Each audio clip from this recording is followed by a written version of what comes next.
வளர்ச்சியும் வாய்ப்புகளும் தொடர, தமிழும் தமிழகமும் தலை நிமிர மோடியின் கேரண்டி இருக்கு. இனி பயம் எதற்கு? என்ன பொறுத்த வரைக்கும் there should be a change. தமிழ்நாட்டில் ஒரு மாற்றம் வரணும். மக்களை பற்றி சிந்திக்கிறேன்னு ஃப்ரீபீஸ் கொடுத்துருக்காங்க. இப்போ வந்து 8.33 லட்சம் கோடி வந்து கடன். So what are the schemes? என்ன வச்சிருக்கீங்க? என்ன திட்டம் தீட்ட போகிறீங்க? என்ன செய்ய போறீங்க? நீங்கள் சாதாரண விஷயமா வந்து இங்கே நிதி வரல, இதுக்கு நிதி வரலன்னு சொல்றீங்க. அப்போ நீங்கள் நிதிநிலையை ஏன் சீர்படுத்தவில்லைன்னு தான் நான் கேட்பேன்.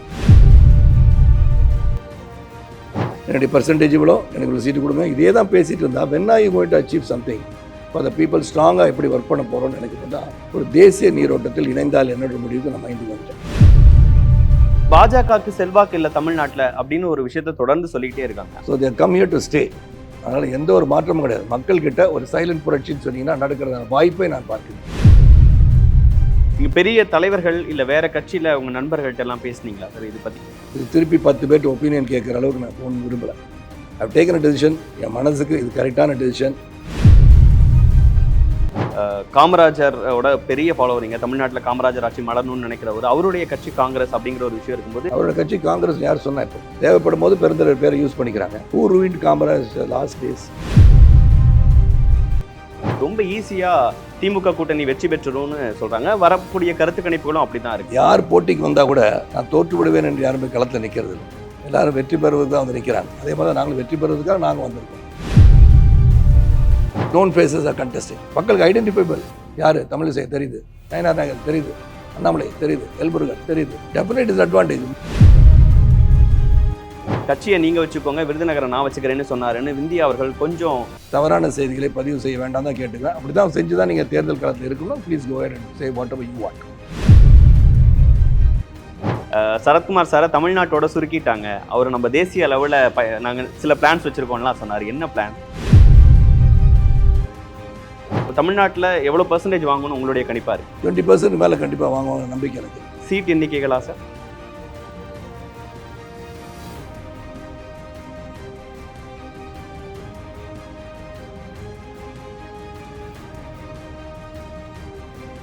வணக்கம், இது தி டிபேட். நான் தினேஷ். சிறப்பு நேர்காணலில் இன்று நம்மோடு இணைந்திருப்பவர் பாரதிய ஜனதா கட்சியின் திருமிகு சரத்குமார் அவர். சார் வணக்கம். சார் வணக்கம் தினேஷ். எப்படி இருக்கீங்க சார்? நல்லா இருக்கு, சிறப்பாக இருக்கு. விருதுநகர் எப்படி இருக்கு சார்? நல்லா இருக்கு. ஒட்டுமொத்தமா தமிழ்நாடு முழுக்க பிரச்சாரத்துக்கு போறீங்களா சார்? நீங்க பார்க்கும்போது பேசிஸ் கிரியேட் பண்ணிட்டு இங்கே வந்து தொகுதி நிலவரம் பார்த்துட்டு எதெல்லாம் யாரெல்லாம் சந்திக்கணும் இதெல்லாம் பார்த்துட்டு ஊழியர் கூட்டங்கள் போட்டு எல்லா அலுவலகம் திறப்புலாம் முடிச்சுட்டு ஆல்மோஸ்ட் ஒரு 70% வந்து ஃபர்ஸ்ட் ரவுண்ட் வந்து 6 சட்டமன்ற தொகுதி பிரச்சாரம் முடிஞ்சிருச்சு. ஸோ ஆஃப்டர் 2 days நான் இங்கேருந்து நெல்லை போவேன், கன்னியாகுமரி போவேன், இங்கே தேனி போவேன், ராமநாதபுரம் போவேன், ஊட்டிக்கு வந்து அவனாசி தொகுதியில் போய் பேசுவேன், அண்ணாமலைஜிக்கு வந்து கோயம்புத்தூர் போகலாம். அப்படி பிளானில் இருக்குது. எப்படி டைம் வந்துருக்கு, ஏன்னா ரொம்ப ஷார்ட் டைம் ஆகிப்போச்சு. ஸோ அந்த டைமுக்குள்ளே நம்ம ஏதாச்சும் பண்ணணும். எப்படி பண்ணுறதுன்னு முடிவு பண்ணிட்டு இருக்கோம். ஒரு 17 வருஷம் ஒரு கட்சியை நடத்துறதுங்கிறது சாதாரண விஷயம் இல்லை. அதை முடிச்சுட்டு பாரதிய ஜனதா கட்சியோட நம்ம இணைக்கிறதுங்கிறத நீங்க வந்து அந்த மொமெண்ட் உங்களுக்கு எப்படி இருந்தது சார்? ஆக்சுவலி சந்தோஷமா இருந்ததா இல்லை நிறைய யோசிச்சிங்களா? சடனா டெசிஷன் எடுத்தீங்க? கண்டிப்பாக சந்தோஷம்லாம் இருக்காது, பட் ஒரு கன்விக்ஷன் இருந்தது. அதாவது ஒவ்வொரு தேர்தலையும் பத்திரிகையாளர் சந்திப்பு இதெல்லாம் பார்க்கும்போது அவ்வளோ வருஷம் ஒன்றுமே கேட்டிருக்க மாட்டாங்க. ஆனால் கேள்வி என்ன இருக்குன்னா, சார் யாரோட கூட்டணி, எவ்வளோ சீட் சார் கொடுக்குறாங்க, இதே கேள்வி தான். நீங்கள் என்ன பண்ண போகிறீங்க, எவ்வளோ சீட்டில் நிற்க போகிறீங்கன்ற கேள்வி எந்த ஒரு பத்திரிகையாளரும் எந்த ஒரு கட்சித் தலைவரும் பார்த்து கேட்குறது இல்லை. அதே பிரதான கட்சிகளை தவிர மற்ற கட்சிகளை வந்து யாரோட கூட்டணி, எவ்வளோ சீட்டு, இதே தான் இந்த நரேட்டிவ் தான் ஆகிடுது. ஸோ எனக்கு இந்த தடவை வந்து ஏடிஎம்கே, உங்களுக்கே தெரியும், ஏடிஎம்கே வந்து பேசினாங்க. போனால் 3 தடவை பேச்சுவார்த்தை நடந்தாங்க. எனக்கு வந்து ஆல்ரெடி வந்து இப்போ ப்ரீவியஸ் டைமே நான் வந்து ஜவடேகர் அவர்களிடம் பேசியிருந்தேன். எனக்கு at some point of time thought இதே மாதிரி பாலிடிக்ஸ் இப்படி தான் போகுமா? ஏன்னா ரொம்ப கஷ்டம். நீங்கள் வந்து 16 ஆண்டுகள் வந்து ஒரு கட்சி நடத்துறது சாதாரண விஷயம் கிடையாது. அதை நான் வந்து ரொம்ப திறமையாக நடத்திருக்கேன். என்னுடைய work networking has been very good.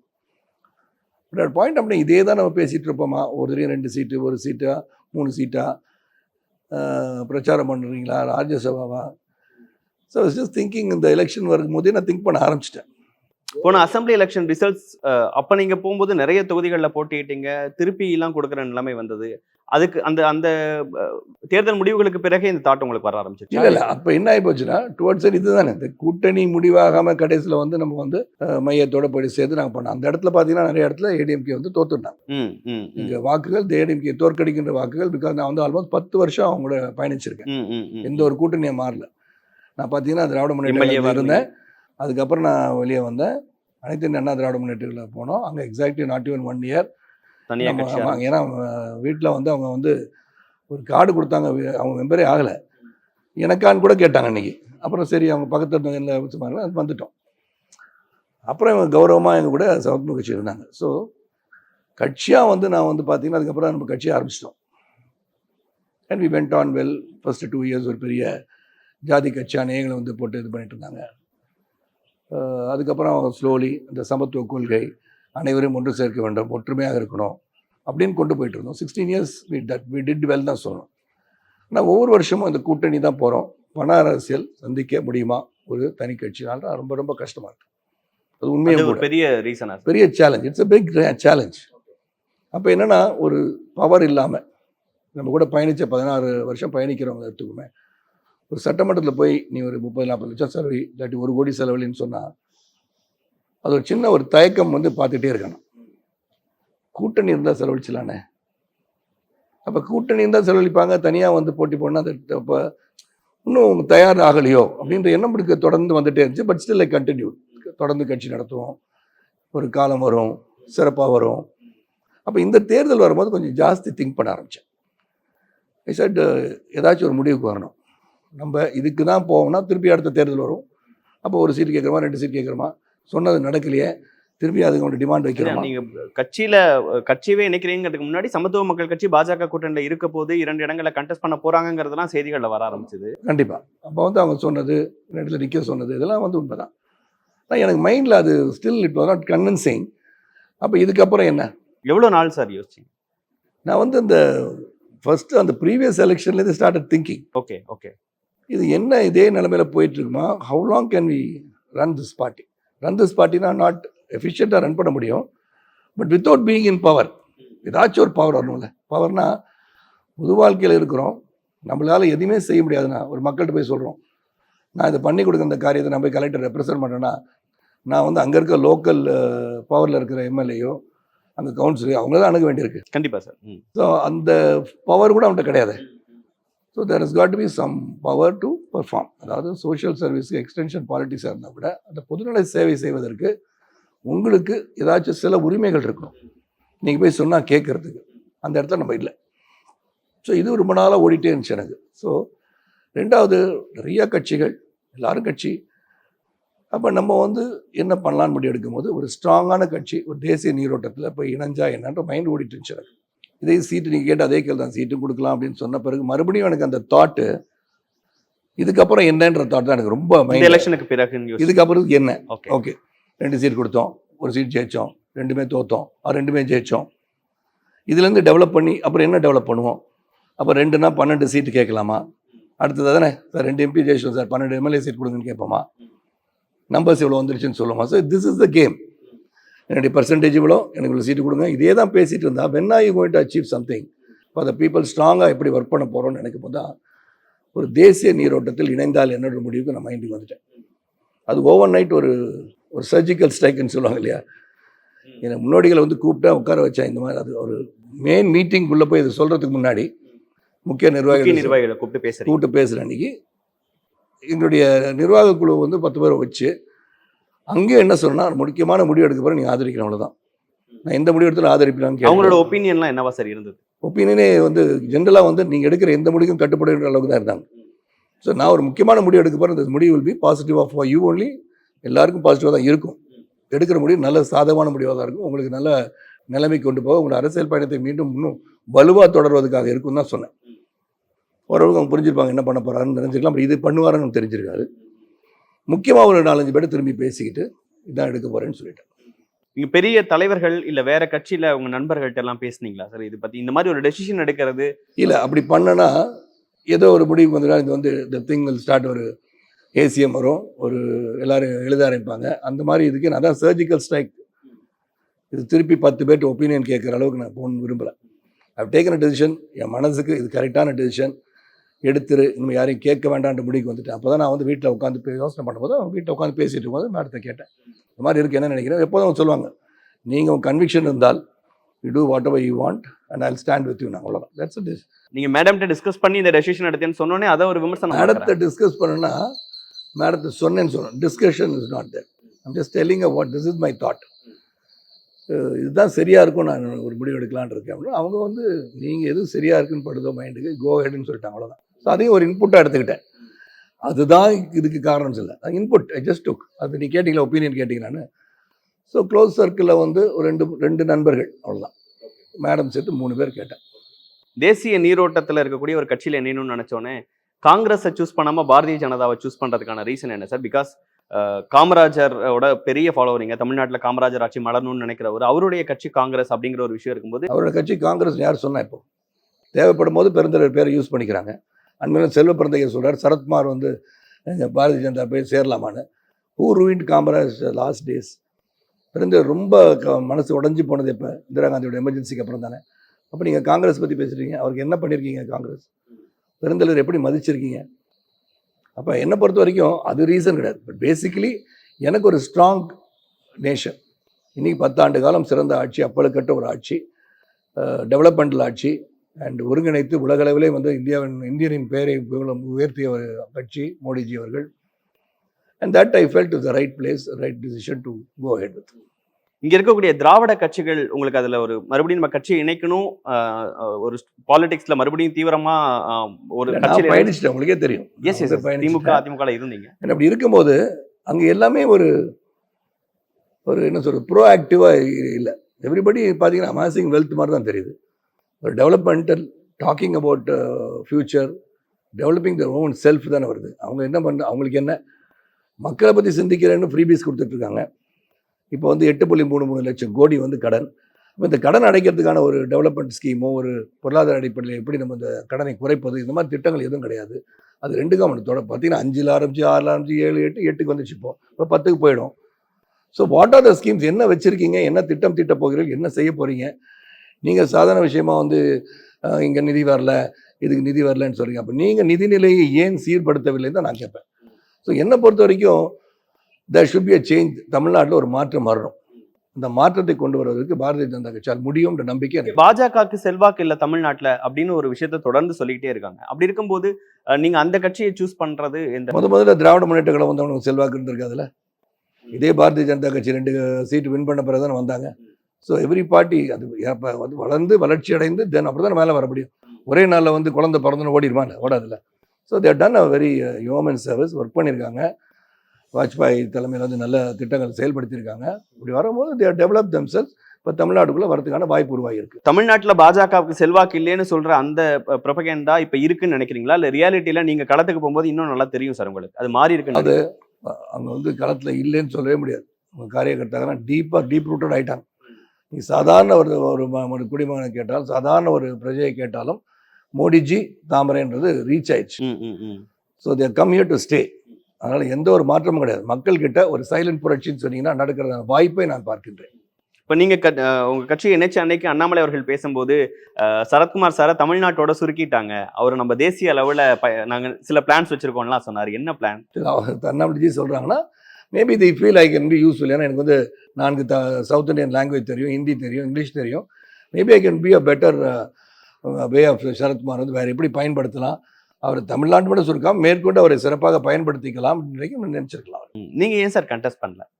ஏன்னா 2 தொகுதியில் கண்டெஸ்ட் பண்ணி, நானும் கண்டெஸ்ட் பண்ணி, மேடமும் கண்டெஸ்ட் பண்ணாங்கன்னா அப்போ எங்கே கான்சன்ட்ரேஷன் பண்ணுறது? ஸோ இது கடுமையான போட்டி. 2 உங்கள்கிட்ட 2 தொகுதிகள் முதல்ல அதான பேசிட்டு இருந்தோம். நீங்களே சொல்லிட்டு அப்புறம் என்ன கேட்டிருக்கீங்க? இல்லை நம்ம கட்சியை நீங்கள் இணைச்சதற்கு பிறகாக நீங்கள் பிறகு இல்லை, அப்புறம் நிற்க சொன்னாங்க. அப்போ கூட நிற்க சொன்னாங்க. நான் நிற்கலேன்னு சொன்னதுக்கு காரணம் நான் மற்றவருக்கும் பயன்படணும், மற்றவங்களுக்கும் பயன்படணும். இங்கே வந்து ஒரு தொகுதி கொடுத்து இந்த தொகுதியில் ஜெயிக்கணும். இப்போ நான் ஒரு தொகுதி நின்று இன்னொரு தொகுதி வேறு யாருக்கு கொடுத்தாலோ, 2 பேரும் வந்து என்னுடைய கேண்டிடேட்டை நான் கொடுத்தாலோ அவங்கள வெற்றிக்காக நான் பாடுபடணுமேன்ற ஒரு எண்ணத்துக்கு போயிட்டேன்னா தென் ஐல் கெட் ஒரு மாதிரி உள்ளே உட்கார வேண்டிய நிலைமை வந்துடும். இப்போயே நான் வந்திருக்கேன், வேலை செஞ்சிட்ருக்கேன். இப்போ இங்கேருந்து கிளம்பி போகணும்ல.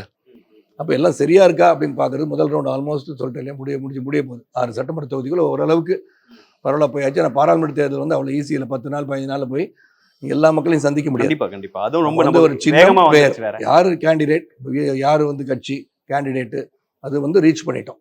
ஸோ இப்போ எனக்கு வந்து கொஞ்சம் மனசில் நிம்மதி, நம்ம போயிட்டு வரலாம். விருதுநகர் நீங்க கேட்டதா சார், இல்ல அவங்க கொடுத்ததா? இல்ல அவங்க கொடுத்தது. அவங்க 2-3 இது அவங்க ஸ்டடி பண்ணி வச்சிருந்திருக்காங்க. So I think they felt this will be good for giving us the seats. சமுதாய ரீதியில ராதிகா சரத்குமார் அவர்கள் இங்க நிக்கும்போது ஒரு பலமா இருக்குங்கிற ஒரு விஷயம் சொல்றாங்க. அதெல்லாம் பாத்தீங்களா சார்? இல்ல அப்படியான விஷயங்கள்? சரி, அரசியலே வந்து நீங்கள் எல்லாமே எல்லாம் எவ்ரிபடிஸ் கேல்குலேஷன், அரசியல் வந்தவொடனே ஜாதி ரீதியாக பார்த்துடுறாங்க.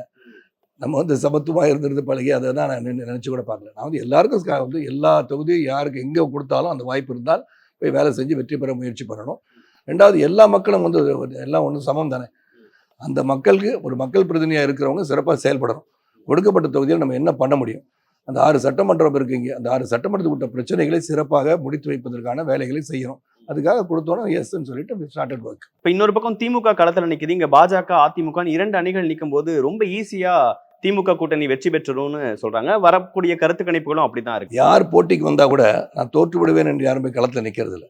எல்லாரும் வெற்றி பெறுவதுக்கு தான் வந்து நிற்கிறாங்க. அதே மாதிரி தான் நாங்களும் வெற்றி பெறுவதற்காக நாங்கள் வந்திருக்கோம். பாஜக தமிழ்நாட்டில் எவ்வளவு % வாங்கணும் உங்களுடைய கணிப்பா இருக்கு சார்? 20% மேலே கண்டிப்பாக வாங்குவாங்க நம்பிக்கை எனக்கு இருக்கு. சீட் எண்ணிக்கைகளா சார்? 10 சீட்டு கூட்டணிக்கு. பாஜக கூட்டணி 10 சீட் அடிக்கணும்னு நினைக்கிறேன். அப்படி நான் நினைக்கிறேன். அதான் சைலண்ட் புரட்சி நடந்துச்சுன்னா why not 39 கூட தான் நான் கேட்குறேன். 39 கூட வாய்ப்பு. why not? why can't be? வந்தாங்க இல்லையா, டிஎம்கே வந்திருக்காங்க, திராவிட முன்னேற்ற இவங்க வந்திருக்காங்க, ஏடிஎம்கே வந்திருக்காங்க. ஒரு டைம் இப்போ உங்களுக்குள்ள ஸ்பிளிட் நடக்கும்போது அது ஆப்வியஸ்லி டிஎம்கேக்கு ஒரு பாசிட்டிவா மாறும் நீங்க நினைக்கலையா சார்? ஒரு எந்த ஸ்பிளிட்? அதிமுக பாஜக கூட்டணி 2 பேரும் திமுகவை எதிர்த்து நிற்கும் போது அந்த விஷயங்கள் மாறாதுன்னு நினைக்கிறீங்களா? எனக்கு இன்னும் அப்படி தெரியல. தொடர்ந்து தன்னுடைய பிரச்சாரத்துல ஸ்டாலின் அவர்கள், முதல்வர், ஈவன் எதிர்க்கட்சி தலைவர் எல்லாருமே தமிழ்நாடு ஒரு ஆன்டி மோடி மைண்ட் செட் இருக்கக்கூடிய மண் அப்படின்னு சொல்லிட்டு மோடி அவர்களுக்கு எதிராக, பாஜகவுக்கு எதிராக தான் பல விஷயங்களை பேசுறாங்க. இப்ப தமிழ்நாடு இன்னும் பாஜக எதிர்ப்பு மனநிலையில தான் இருக்கு. மோடி அவர்கள் அது அவங்க மனநிலை. ஆட்சியாளர்கள் மனநிலை எப்படி இருக்கு, ஸ்டாலினோட மனநிலை எப்படி இருக்கு, மற்றவங்க மனநிலை எப்படி இல்லை. அதுதான் களத்தின் உண்மை. பிரைம் மினிஸ்டர் வரும்போது ஸ்டேஜ்ல நீங்களும் இருந்தீங்க சார், உங்கள்கிட்ட அவர் பேசினதெல்லாம் பார்த்தோம். என்ன சொன்னாரு? நான் 3வது முறை வந்து முதலமைச்சராக இருக்கும்போது நான் உங்களை மாதிரி ஒரு பத்திரிகையாளர் இருந்தேன். அவர்கிட்ட உட்காந்து நான் பேட்டி கண்டிருந்தேன். அதை பற்றி பேசிட்டு இருந்தேன். அவர் முதலமைச்சர் குஜராத்தின் சீஃப் மினிஸ்டராக இருக்கும்போது I went to interview. Okay. அவர் வந்து அந்த பத்திரிகை சந்திப்பை நான் அவர்கிட்ட வந்து நினைவு கூறி, அப்போ வந்து உங்களை பார்த்தேன், அதே எனர்ஜியோட இருக்கீங்கன்னு பேசிட்டு இருந்தாங்க. பாஜகல ஸ்டார் கேண்டிடேட்ஸா இறக்கி இருக்காங்க. இப்போ உங்களுக்கு அந்த முகங்கள் தேவைப்படுறாங்கிற ஒரு விஷயத்த தொடர்ந்து பேசிட்டே இருக்காங்க. நீங்க அப்படி நினைக்கிறீங்களா சார்? ஏன்னா ஒரு பக்கம் அண்ணாமலை போது ஃபர்ஸ்ட் என்ன பார்க்குறாங்க, களத்தில் யார் இருக்கான்னு பார்க்குறாங்க. That is an advantage. Definitely is advantage. known faces are contesting. மக்களுக்கு ஐடென்டிஃபைபிள். யாரு? தமிழிசை தெரியுது, நயனார் நாயகன் தெரியுது, அண்ணாமலை தெரியுது, எல்முருகன் தெரியுது, அப்படின்னு வருது இல்லையா. Radhika Sarathkumar known face, Srinivasan known face மதுரையில். ஸோ இப்படி பார்க்கும்போது first step okay, they selected good கேண்டிடேட்ஸ்ன்றது ஒரு வெற்றி தானே. இப்போ மதுரை ஸ்ரீனிவாசன் அவர்கள் விருதுநகர்ல போட்டியிடுவதற்காக ஒர்க் பண்ணிட்டு இருந்தாரு. இப்போ அவருக்கு தொகுதியை மாற்றி கொடுக்கறது, இதெல்லாம் இங்க இருக்கக்கூடிய பாஜக தொண்டர்கள் ஏத்துக்கிறாங்களா? அக்செப்டன்ஸ் இருக்கா? எப்படிங்க சார்? தலைமை வந்து என்ன சொல்றதோ அது சிறப்பாக செய்கிறாங்கன்னு தான் என்னுடைய ஃபீலிங். ஸ்ரீனிவாசன் அவர்களும் வந்து அவங்க வந்து கொடுக்கப்பட்ட பணி சரி அங்கே போங்கன்னு சொன்னால் அவங்கள வந்து நிறைய ஒர்க் பண்ணி வச்சிருக்காங்க. அந்த ஒர்க் வந்து எங்களுக்கு சாதகமாக இருக்கிறதுக்கு அவருக்கு நன்றி நான் சொல்லியிருக்கேன். உங்க சமத்துவ மக்கள் கட்சியை நீங்க என்ன சொன்னா, உங்க தொண்டர்கள் எல்லாத்தையும் அக்செப்டன்ஸ் இருக்கா சார்? இப்போ பாஜக அதே தான் ஒர்க் பண்ணிட்டு இருக்காங்க. என் கூட இருக்க பார்த்தீங்கன்னா இங்கே வந்து கலந்து தான் எல்லாம் ஒர்க் பண்ணிட்டு இருக்காங்க. என்னுடைய 3 துணை பொதுச்சாளர்கள் 3 பேரும் இங்கே தான் களத்தில் தான் இருக்காங்க. எல்லா பகுதியிலையும் வந்து வேலை செஞ்சுட்டு இருக்காங்க. வேலூரில் ஞானதாஸ் ஒர்க் பண்ணிட்டு இருக்காரு. இங்கே விவேகானந்தன் கொள்கை பரப்பு செயலாளர் வந்து ராஜபாளையம் போயிருக்காரு. தென்காசியில் ஒர்க் பண்ணிட்டு இருக்காரு. எல்லாருமே எல்லா இடத்துலையும் களத்தில் இருக்காங்க. நீங்க ஃபீல்டுக்கு போகும்போது மேடம்க்கு எந்த அளவுக்கு அக்செப்டன்ஸ் இருக்குன்னு நினைக்கிறீங்க சார்? இங்கே முதல்ல தெரிஞ்ச candidate, that's the first thing. தெரிந்த முகம். டக்குன்னு பார்த்தா தாமரை சின்னம் Radhika Sarathkumar. That's first advantage. வேற வந்து அவங்களுக்கு வந்து பேசிக்காக as a லேடி நிறைய பேர் பார்த்துருக்காங்களே, ஒரு பெண்மணி, ஸ்ட்ராங்கான பெண்மணின்னு ஒரு கேரக்டர் அவங்களுக்கு இருக்கு. So she has been recognised as a strong woman and deliver பண்ணுவாங்க அப்படின்ற நம்பிக்கை இருக்குது மக்கள்கிட்ட பார்க்கும்போது. இங்கே பிரச்சாரத்துக்கு வரக்கூடிய அதிமுகவோட அந்த நட்சத்திர பேச்சாளர்கள்லாம் ஒரு விஷயம் நீங்களும் பார்த்துருப்பீங்க, அதுக்கு ஏதாவது பதில் சொல்லணும்னு நினச்சா நான் கேட்குறேன் சார். அவங்க சார் வந்து கட்சியை இணைக்கும் போது விருதுநகரை எனக்கு கொடுங்க, கட்சியை நீங்கள் வச்சுக்கோங்க, விருதுநகரை நான் வச்சுக்கிறேன்னு சொன்னாருன்னு விந்தியா அவர்கள் கொஞ்சம் நான் அவங்கள பற்றி நோ கமெண்ட்ஸ். கலைத்துறையிலேருந்து வந்து அவங்க பேசிகிட்டு இருக்காங்க. அவங்களுக்கு என்ன தெரியாத உண்மைகளை, தவறான செய்திகளை பதிவு செய்ய வேண்டாம் தான் கேட்டுக்குவேன். அப்படி தான் செஞ்சு தான் நீங்கள் தேர்தல் காலத்தில் இருக்கணும். Please go ahead and say whatever you want. நீங்கள் பார்க்கும்போது மேடம்க்கு ஒரு எம்பியாக களத்தில் நிற்கும் போது அவங்க எப்படி சார் ஒர்க் பண்ணுறாங்க, அதை பற்றின விஷயங்களை எப்படி தெரிஞ்சுக்கிறாங்க? உங்களோட பாயிண்ட்ல இருந்து அவங்க இது வரைக்கும் உங்களுக்காக பிரச்சாரம் பண்ணலாம் வந்திருக்காங்க. அவங்களே வேட்பாளராக இறங்கும் போது என்னென்ன விஷயங்கள்லாம் அவங்க எழுத படிக்க தெரிஞ்சவங்க, என்ன சொல்கிறோன்றது அனலைஸ் பண்ண முடியும், ரிசர்ச் பண்ணுறாங்க. ஒரு நிர்வாகத்தை வந்து 20 வருஷத்துக்கு மேலே நடத்தியிருக்காங்க. அது ஒரு கார்பரேட் நிர்வாகத்தை நிர்வகிச்சிருக்காங்க. ஸோ கார்பரேட் நிர்வாகத்தை நிர்வகிக்கணும்னு சொன்னால் இது வந்து public limited form.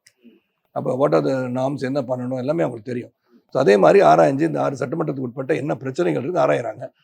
So we plan to have a different. 6 சட்டமன்றத்துக்கு வந்து ஒரு தனியாக வந்து 10 பேர் போட்டால் 60 பேர் ஒர்க் பண்ணான ஒரு கார்பரேட் ஆஃபீஸில் how we can handle the entire problem பார்க்குறோம். இப்போ தொழில்நுட்பம் வந்து இன்க்ரீஸ் ஆயிடுச்சு. ஸோ இருக்கும் போது ஹவு டு ஹேண்டில் எவ்ரி திங்கிறத ரொம்ப சிறப்பாக அனலைஸ் பண்ணிட்டு இருக்காங்க. நம்ம பிரச்சாரங்கள்ல எனக்கு சூரிய வம்சம் ரியல் லைஃப்ல நடக்கிற மாதிரி இருக்குங்கிறாங்க. நீங்க என்ன சொல்றீங்க? ஏன்னா அவங்க பேசும்போது ரிலேட்டட் டு தட். ஏன்னா இப்படின்னா பேசிக்காக வந்து ஒரு பெண் வெற்றி பெற வேண்டும் என்ற ஒரு ஆணின் ஒரு எண்ணத்தை அவங்க பிரதிபலிச்சு போகிறாங்க கட்சிக்காரங்க.